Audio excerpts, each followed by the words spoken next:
Guys, we are lucky to have Precious Muir here, and she's been at the Diddy parties, and she's about to spill some secrets.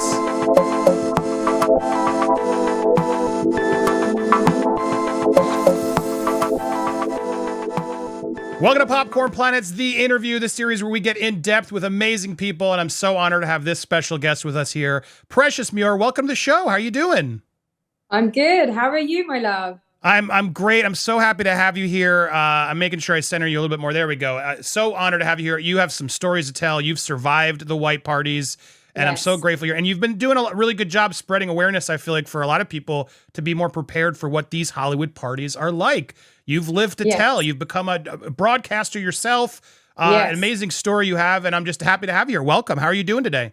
I'm good. Very, very busy, booked and busy. So, for me, this is a great opportunity to say to young girls and models, actresses and dancers and whoever is in the entertainment industry that it is possible to come out good on the other side.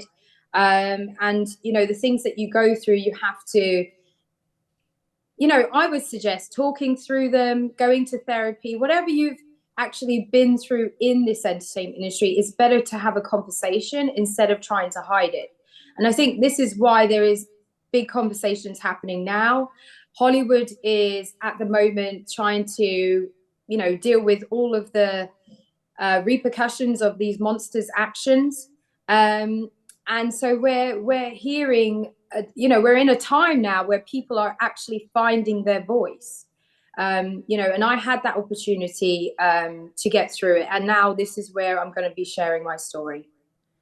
I'm so honored to hear it. And this is where we're going to get to, guys. We're going to talk about this before we get to the, what happened. I wanted to sort of see if you could trace back your steps of your sort of history with Diddy in general. You actually were a Playboy playmate, so you were at the Hugh Hefner parties as well. You've said previously that that was similar sort of style of parties. Right. Can you sort of break down the rundown of like how did you get started and what was your first introduction to Diddy himself?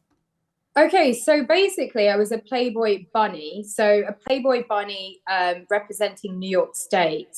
The reason why I need to clarify this is when you're a Playboy bunny, you are part of the corporation, and you are a bunny, and you do have a title, and you wear a uniform, but you don't get a month.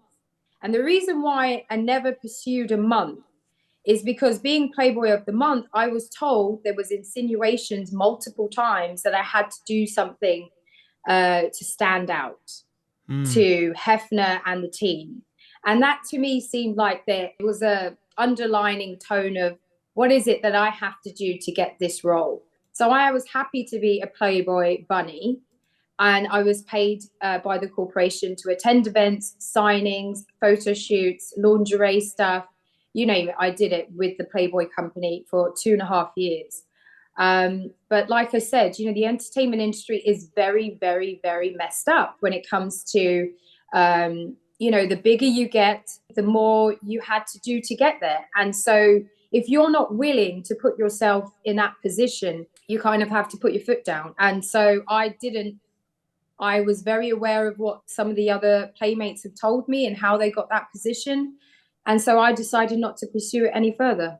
A lot of people try to shame Playboy playmates or anybody who's out there sort of doing these types of roles, which I think is incredibly unfair. It's not always this debaucherous Diddy party, right? There is a version of this where everyone's consensually having fun, being as classy as one can be in those scenarios. Can you sort of elaborate on that?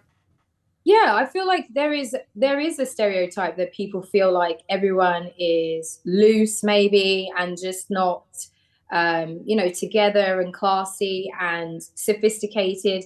I think that you could be educated and sexual at the same time. You still can have this essence of sex, but you have a touch of class with it. I feel like you should be able to carry yourself in a way that people can know the difference. I mean, there was a lot of girls that were very educated, like myself, who went to university, who have degrees, who are well versed in life, politics and what we're dealing with in day-to-day stuff. So, it's just such a stereotype to believe that there are just one type of girl that obviously works for these kind of companies. Playboy is a massive corporation, and it does have some good things and it has some bad things.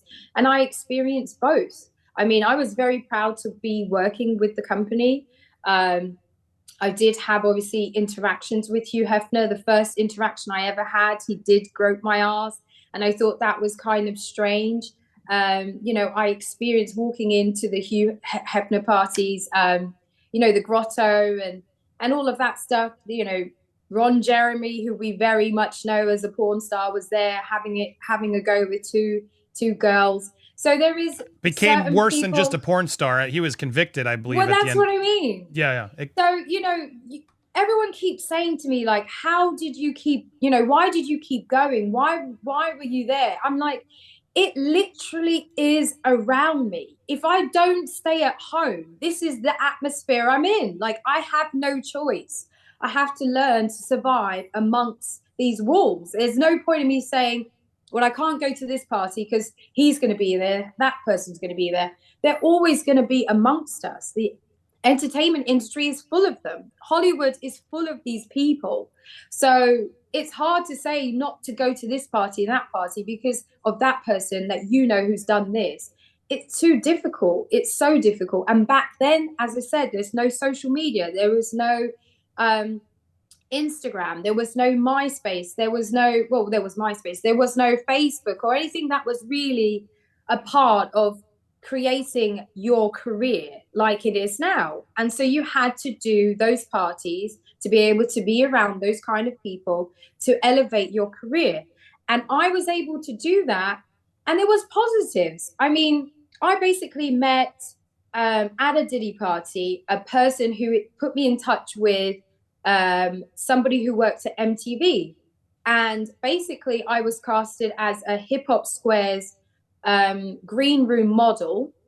So season 1, I was part of the Hip Hop Squares on MTV. I was a green room model and I met every single talent that attended on that cast and on that show. And so, that came from attending a Diddy party. That connection came from there. So there were positives. I did actually meet people. I did gain jobs. I did get photo shoots. I did get paid work out of the result of attending those events.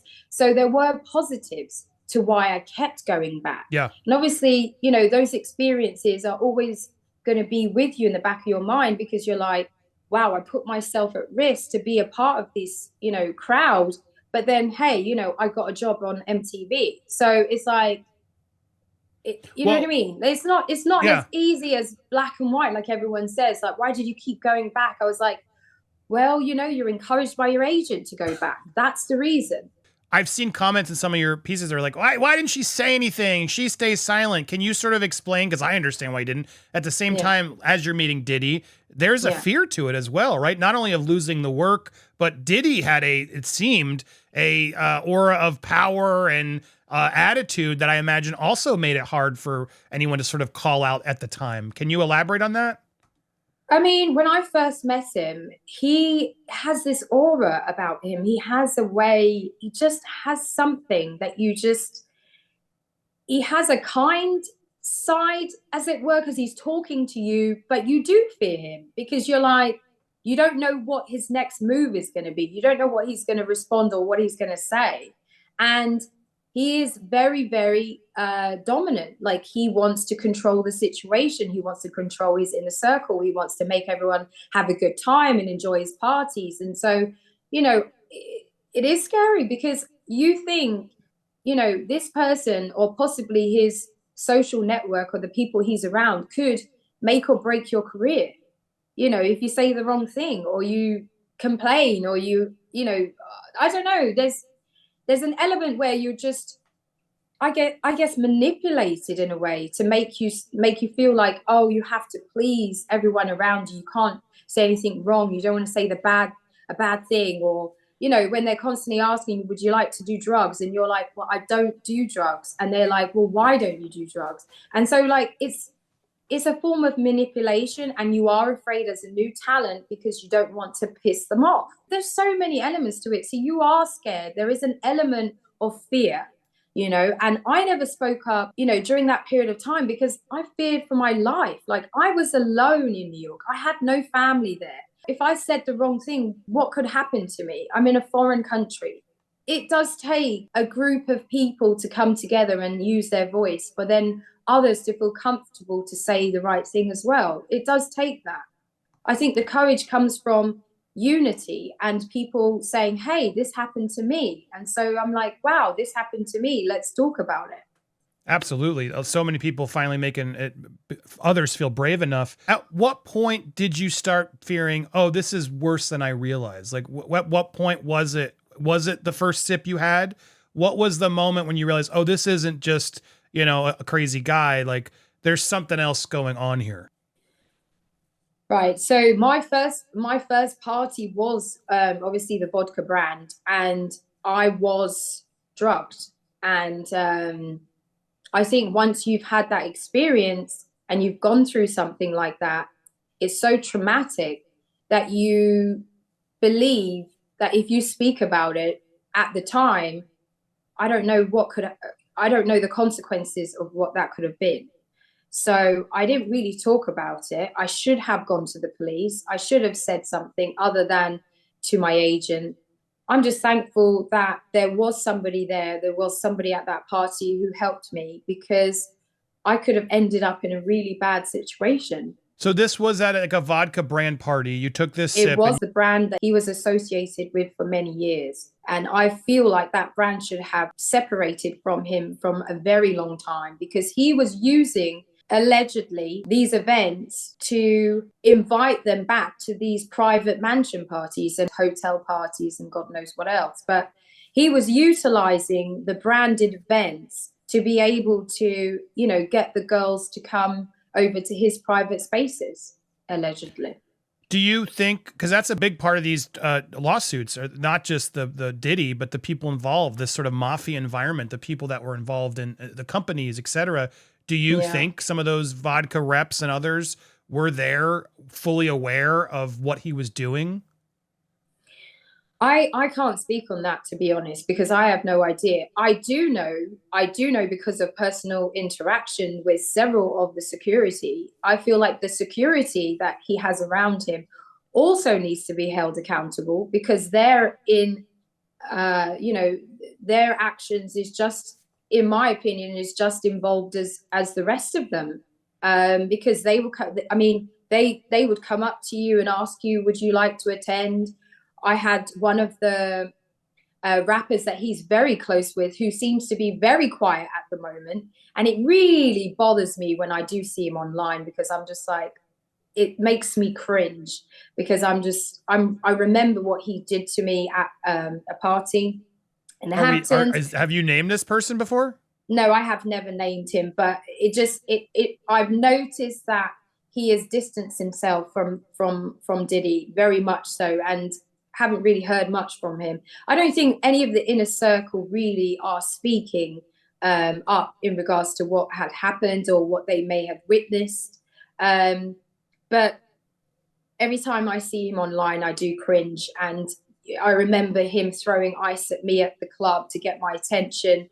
And that was after one of the security guards had already approached me to ask me, would I like to, come over and join him? So there is so many people involved in this situation that works the machine here, that, Diddy's obviously the head of the whole situation, the king of parties, but there is multiple other people involved that are helping along the situation, or, participating in some way, because the security guards would definitely pick up some of the girls to go to parties. His inner circle, rappers, talent, sports athletes, whatever you name it, those people are there attending these parties. Really, it's really just down to for them to own up and say whatever they've done, isn't it? Oh, absolutely. I mean, it's not for someone who actually went through something and was a victim of being drugged. I shouldn't have to say that this person did this and this person did that to me, because they should own up to what they've done. They should own up to what they've done. I have to live with the fact that I was drugged and had to survive that, and then still go through attending their parties after that, because obviously it was part of the industry and it was part of my job as a model. I had to socialize. And so did you stop drinking after that? Were you cognizant of like making sure that didn't happen again? Oh my God, I never took any of the shots they tried to give me. I never drank anything they handed to me. The only time I would take, a bottle, right? So the rappers would often open the bottles of champagne, or the hostess would open the bottle of champagne, and they would hand me a freshly opened bottle of champagne, and I would drink that champagne, and that would be my champagne for the whole night. If I had put it down or left it anywhere, I would drink it again. I was so traumatized by the incident that happened to me. I don't think I was able to get over it. So I told all my girlfriends who were models, do not drink from anybody. Do not take any of the shots they give you, and do not do drugs with them. If you're a person that participates in drugs, get your own drugs, right? Don't become vulnerable to these people, because you don't know where it's going to lead. So well said. There's so much more I want to ask. We're going to continue this with a part 2. And I want to know what she knew about the cameras, about the other parties, about everything. There's a lot more questions to add. Precious, are you cool to stick around for another episode? Yeah, let's go for it.